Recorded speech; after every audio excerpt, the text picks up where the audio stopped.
Hello നമസ്കാരം, രഞ്ജിത്ത്. മടി എങ്ങനെ മാറ്റാം എന്നുള്ളതാണ് നമ്മുടെ ഇന്നത്തെ വിഷയം. മടി മാറ്റാൻ അത്ര എളുപ്പമൊന്നുമില്ല. കാരണം മടി മാറ്റാൻ ആദ്യം അറ്റ്ലീസ്റ്റ് മടി മാറ്റാനുള്ള വീഡിയോ എങ്കിലും കണ്ടുവരും.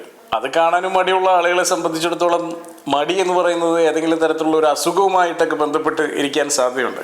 അപ്പം അത്രയും മടിയുള്ള ആളുകൾ ചിലപ്പോൾ പലതരത്തിലുള്ള ലഹരി പദാർത്ഥങ്ങൾ ഉപയോഗിച്ചിട്ടോ അല്ലെങ്കിൽ ബയോളജിക്കലായിട്ടുള്ള എന്തെങ്കിലും പ്രശ്നം കാരണമൊക്കെ ആയിരിക്കും. അതായത് ഒരു തരത്തിലും ഒന്നും ചെയ്യാൻ പറ്റാത്ത ഒരവസ്ഥ എന്നൊക്കെ പറയുന്നത്. ഡോക്ടറെ കാണുന്നതാണ് കുറച്ചുകൂടി ഉചിതം. കാരണം വളരെ കൃത്യമായിട്ട് അത് മനസ്സിലാക്കിയെടുക്കേണ്ടതുണ്ട്.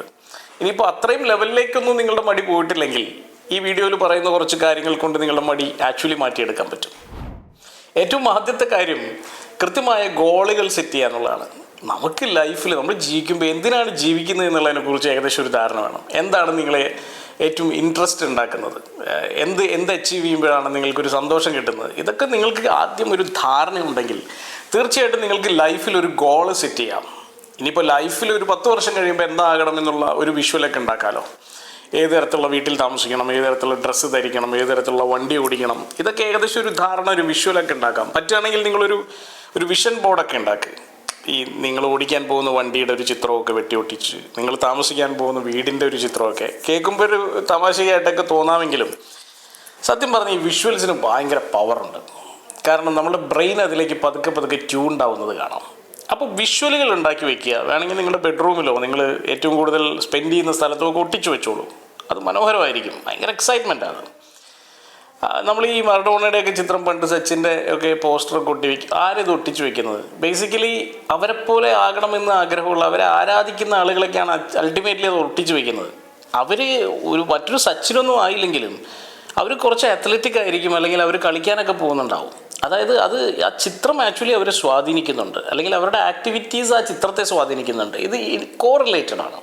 അപ്പോൾ തീർച്ചയായിട്ടും നിങ്ങൾക്ക് ചിത്രങ്ങൾ ഉണ്ടാക്കാം, നിങ്ങൾക്ക് ഗോൾ സെറ്റ് ചെയ്യാം. 10 വർഷത്തെ ഗോൾ സെറ്റ് ചെയ്യാം. അതിനെ സ്പ്ലിറ്റ് ചെയ്ത് കൊണ്ടുവരാം. 5 വർഷത്തെ ആക്കാം, 1 വർഷത്തെ ആക്കാം. അതിന് വീണ്ടും സ്പ്ലിറ്റ് ചെയ്ത് 1 മാസത്തെ ആക്കാം, 1 ദിവസത്തെ ആക്കാം. എന്താ മെച്ചമുള്ളത്?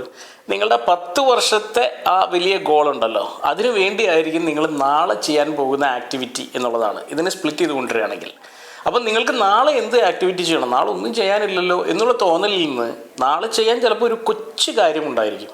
അത് will be related to 10 years ഗോളായിരിക്കും. ആ 10 വർഷം കഴിഞ്ഞിട്ട് നിങ്ങൾക്ക് അച്ചീവ് ചെയ്യാനുള്ള ഒരു വലിയ കാര്യത്തിന് വേണ്ടിയുള്ള ഒരു കൊച്ചു സ്റ്റെപ്പായിരിക്കും നിങ്ങൾ നാളെയോ അല്ലെങ്കിൽ ഇന്ന് വൈകിട്ടോ ചെയ്യാൻ പോകുന്നത്. അതാണ് ഇതിൻ്റെ എക്സൈറ്റ്മെൻറ്റ്. അപ്പോൾ ഏറ്റവും ആദ്യം ഒരു ഗോൾ സെറ്റ് ചെയ്യും. നിങ്ങൾ എന്തു സാധ്യമാണ് കേട്ടോ, ഈ ജീവിതത്തിൽ നമുക്ക് എന്തു സാധ്യമാണ്, നമ്മൾ വിചാരിക്കണമെന്ന് മാത്രം. അപ്പോൾ അതുകൊണ്ട് നിങ്ങളൊന്ന് വിചാരിച്ചു തുടങ്ങൂ എന്നുള്ളതാണ് എൻ്റെ ആദ്യത്തെ അഭ്യർത്ഥന.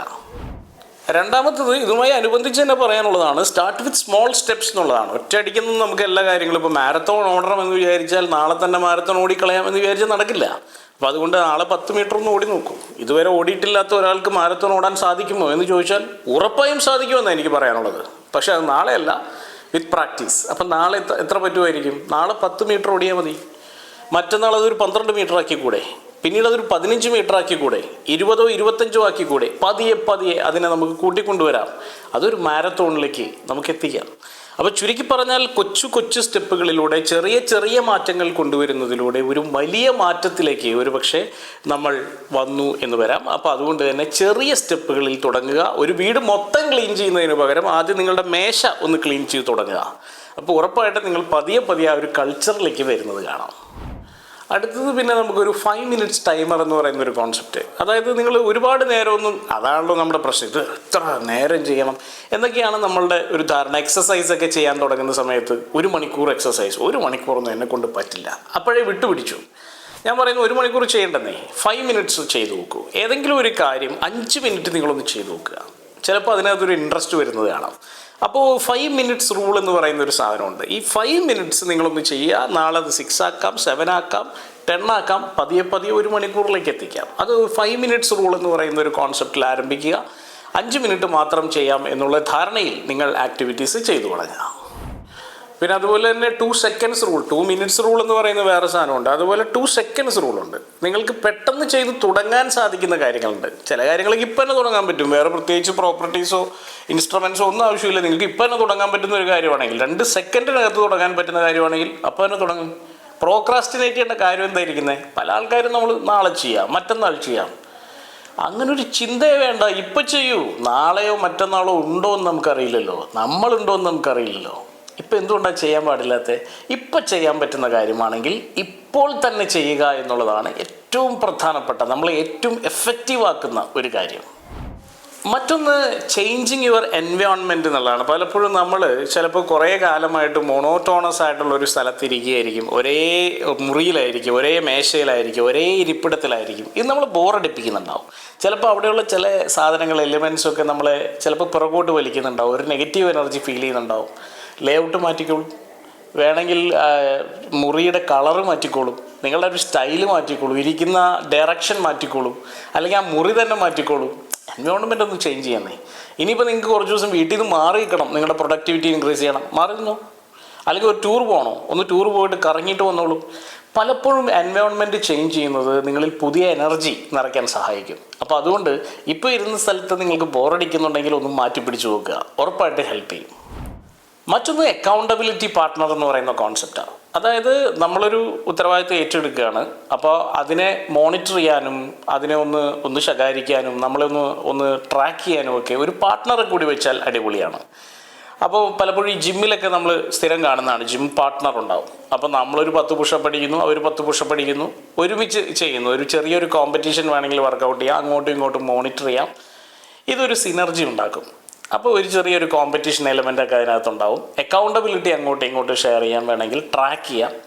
ഇതിനു വേണ്ടി ഒരാളെ കണ്ടുപിടിക്കാൻ പറ്റുകയാണെങ്കിൽ, കമ്പൈൻ സ്റ്റഡി എന്നൊക്കെ പറയുന്ന പോലത്തെ ഒരു കോൺസെപ്റ്റാണത്, പറ്റുകയാണെങ്കിൽ വളരെ നല്ലതാണ്. ഇനിയിപ്പോൾ പറ്റിയില്ലെങ്കിലും കുഴപ്പമൊന്നുമില്ല, പക്ഷേ ഉണ്ടെങ്കിൽ കുറച്ചുകൂടി നന്നായിരിക്കും എന്നുള്ളത് ഉറപ്പാണ്.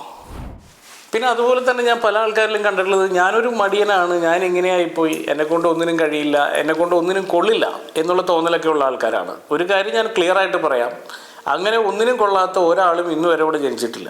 എന്തെങ്കിലുമൊക്കെ കാര്യത്തിന് കൊള്ളാവുന്ന ആൾക്കാർ തന്നെയാണ് നമ്മളെല്ലാവരും. അപ്പോൾ അതുകൊണ്ട് നിങ്ങൾ എന്തിനൊക്കെയോ കൊള്ളാമെന്നുള്ളത് ഉറപ്പാണ്. അത് എന്തിനാണെന്ന് നിങ്ങൾ തന്നെ കണ്ടുപിടിക്കേണ്ടിയിരിക്കുന്നു. കാരണം നിങ്ങളാണ് ഏറ്റവും ബെസ്റ്റ്. നിങ്ങളെ അറിയാനും നിങ്ങളെ മാനസിലാക്കാനും ഏറ്റവും ബെസ്റ്റ് നിങ്ങളാണ്. അപ്പോൾ നിങ്ങളുടെ താല്പര്യങ്ങൾ എന്താണെന്നുള്ളത് മനസ്സിലാക്കുക, അതിനനുസരിച്ച് ഒരു ഗോളൊക്കെ സെറ്റ് ചെയ്തിട്ട് നമ്മൾ നേരത്തെ പറഞ്ഞ സ്റ്റെപ്പുകളിലൂടെ കടന്നു പോവുക, ചെറിയ ചെറിയ മാറ്റങ്ങളായിട്ട് കൊണ്ടുവരിക, ഉറപ്പാണ്.